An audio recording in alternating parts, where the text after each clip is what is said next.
Hi, I'm Jodelle. Welcome to my channel. Today we're going to be learning about franchises. So stay tuned and let's get into it. So you're wondering about franchises. What are they? Maybe you're looking to buy one. Maybe you're thinking of turning your business into a franchise. Let's go over some questions that people have had with a bonus question at the end. First up is, what is a franchise? So you're going to take your business, you want to duplicate this business all around the world, and you want the customer to have the exact same experience they have in business A as the same experience they have as business B. If this is your business, you're the franchisor, you are going to sell your business models to franchisees. And so someone like me, I go to the franchisor and I say, hey, I want to run the business. And so they sell me a franchise. So now I am now a franchisee and they are the franchisor. And of course, they give you some guidelines, many guidelines that you need to follow. Thank goodness. So the second question I get a lot is, how much is a franchise? And this can vary wildly. It's hard to put a number on it. If I had to put a number on it, there are different ways franchises are structured. Some of them will pay for some of the construction costs. Some of them you have to pay for everything, the building, the construction cost, all the equipment and materials. I've had both experiences. So some of my franchises, the franchisor has paid the construction cost, and I pay for all the materials, like the equipment, and it's called the Schedule A. So they end up taking a rent percent, and that is kind of like paying them back over time for footing that bill. So you can think of it like that. The other way is that you pay for everything. That is going to double or triple the cost. So where the first cost might be, say, $500,000, now you're looking at close to $2 million, depending on the business. So it can vary wildly. That leads me into my next question. There is usually a franchise fee associated with a franchise. This also can vary wildly. It is a set amount of money that you just pay up front, and that is just the cost of doing business with them. So it could be $20,000, it could be $50,000, it could be $100,000. It depends what the business is. If you are someone that's looking to turn your business into a franchise, that's a nice little bump of money to get people to sign on. It's almost like a signing bonus, but in reverse. So question number 4, what are the benefits of owning a franchise? Why would someone want to own one? So what I would say, the biggest advantage of opening a franchise is brand recognition. Getting a franchise that's well established, what it does is it lowers that fail rate. And so many businesses do fail, especially in that first year, second year. That's where this buffer is, especially if it's a big, well-known brand. The other real advantage there is to becoming a franchisee is there is a huge network of support. There are like-minded owners out there that you are going to be tapping into all those amazing resources. You get the support from head office. So there's lots of great things about owning a franchise in regards to support and stability. So same question, I'll say like 4B, and that would be, what are some of the negatives? So the first negative would be the initial cost. That's a lot of money. So if you're young and you're wanting to get into a franchise, it can be really difficult. It is a big barrier to getting in. You do have to have a big chunk of that as just liquid cash. The other negative that can happen is your reputation or the reputation of your brand can be tarnished by other people, because you have no control over who's gonna own the company or what other franchisees get in the business. And so you are relying on them to put their best foot forward in regards to the brand, because you're relying on this reputation to keep that brand really awesome, really strong and competitive. So question number 5 I get asked is, do you own your business? And the answer is yes. Yes, you own your business. You are buying a business. Like I said, you make a company name, you incorporate it, you have your own GST number. It's everything. You are just buying the kind of the shell, and then you're paying and the brand name, and then you're actually paying rent, royalty, and advertising. It's called RRA. And I think I'll make another video on like profit and loss statements, P&Ls, and kind of break those down. So RRA is rent, royalty, advertising. So the rent, I explained earlier. The royalty is a set percent. It could be anywhere from 3% to 10%. I mean, 10 you'd be struggling, I think. But so let's just split the difference. Let's say it's 6% royalties, and that is what you're paying them off of your net sales.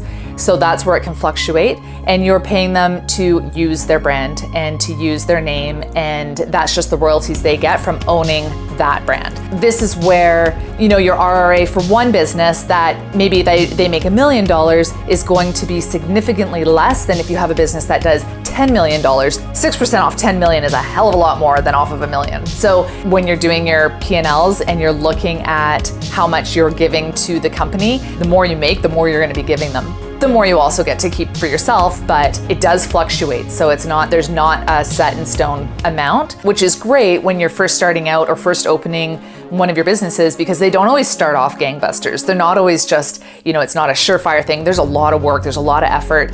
You can kill the business real quick if you're not running it well. And advertising, so advertising again is a percentage of your sales, and that's gonna go into commercials and radio ads, getting the brand out there and moving the brand forward. So question number 6 is, do you get paid? Well, you are going to be the last person that gets paid. The franchisor does not pay you because it's your own business. You are going to have for me, it's going to be food, paper, labor, and operating expenses. So if you're not in the restaurant business, it's going to be your product, your labor, and then your operating expenses. A lot of the operating expenses are fixed. Oh, and then there's also rent, royalty, and advertising in there. So if you're starting at the top of that, you're going to pay for all your stuff, all your product. Then you're going to pay all your employees. Then you're going to pay all your franchisor, your rent, royalty, and advertising. Then you're going to pay your hydro bills, and you're going to pay your repair and maintenance. This is where you pay your Visa, MasterCard fees. This is where it all trickles down on this sheet. And then the very last line is what you're left over with, and that's what you get to keep if you're not buying new equipment, if you're not looking at doing a renovation, if you're not trying to save to buy another restaurant. So there's all sorts of things that money that's left over it's still earmarked for a lot of things. So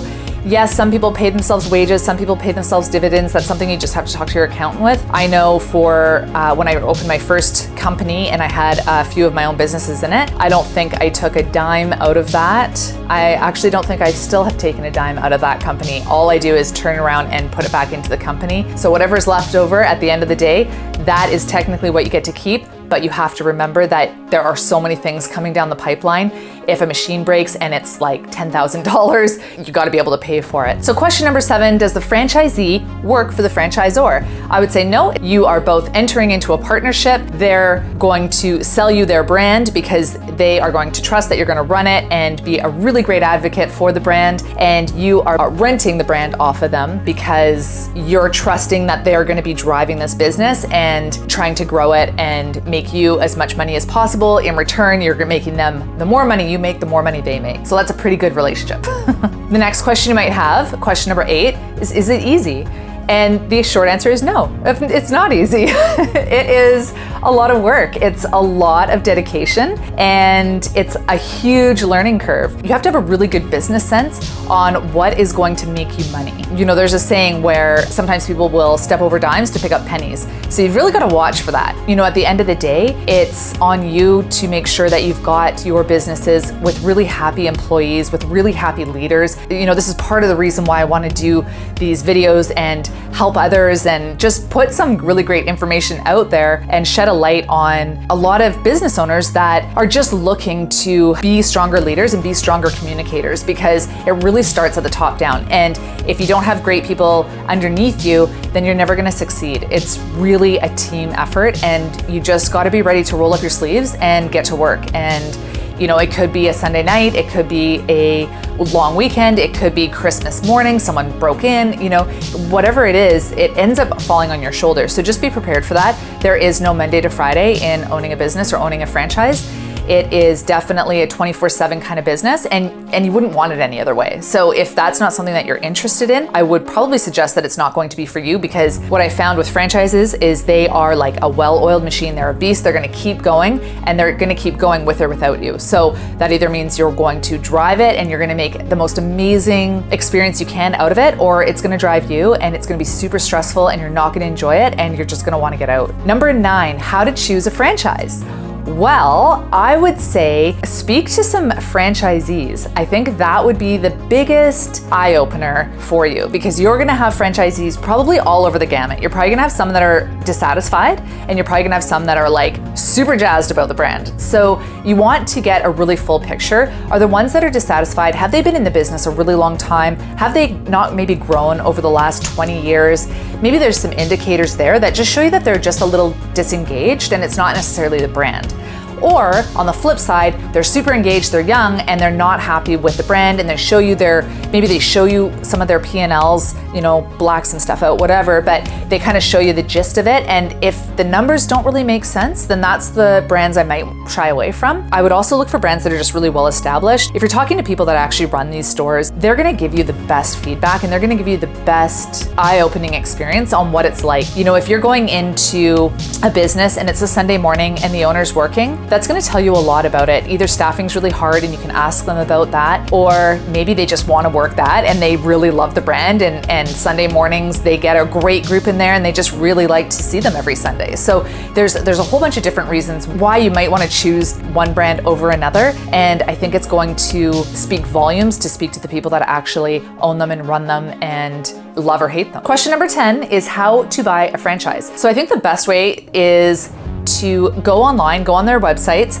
You can sign up to be a franchisee to any franchise. You might go on a wait list. The thing that's going to help you the most is to have that liquid cash ready, and it's also going to be flexibility in where you will move to get an opportunity. So if you are open to moving anywhere and you've got the money and you're ready to go, that is going to be a lot more compelling and get your foot in the door a lot faster than if you just kind of have your heart set on staying in this city or only moving to a couple cities, not having the cash flow ready, that sort of thing. So I would say go on their website, see what they require, and yeah, it's gonna be some pretty big hoops that you have to jump through, but once you've got your foot in your door, then you're in, right? So that is going to be the hardest piece to it, and I would also say that is something to remember when it is a family business or second gens.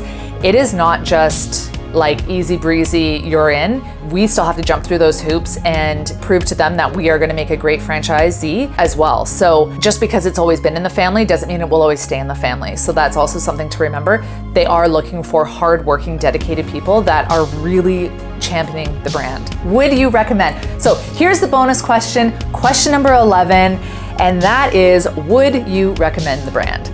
And I wholeheartedly would recommend the brand that I work for. I love them. They have had ups and downs, and I just think going through some downs has actually just made everybody a lot stronger. And I wouldn't still be here today wanting to grow, wanting to invest more in this business, wanting to join their advisory board and build relationships with the leadership team and other owners.